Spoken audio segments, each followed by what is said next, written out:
potong saga BLM. Korang ada masalah bunyi macam bila langgar bonggol, kona kiri kanan ada bunyi. Ni ada masalah. Ni masalah. Lower arm kasih tukar sebab ni dia punya yang belah sini dia dah bunyi. Ada kena. Okey, ni pun dah koyak. Ini baru. Ni pun sekali tukar ni. Ni pun sekali tukar. Ini pun ada bunyi. Ni sudah koyak.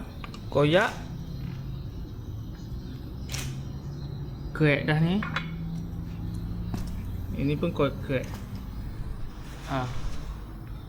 Lepas tu sekali tukarlah semua ni. Ni 4 benda ni. 1, 2, 3. 3 benda. Cuma di kiri kanan. Alright. Korang ada masalah bunyi-bunyian dekat kereta, korang kereta saga ke, kereta apa-apa je lah, boleh datang check dekat bengkel. Tekan link bio dekat bio, ataupun tekan link bawah untuk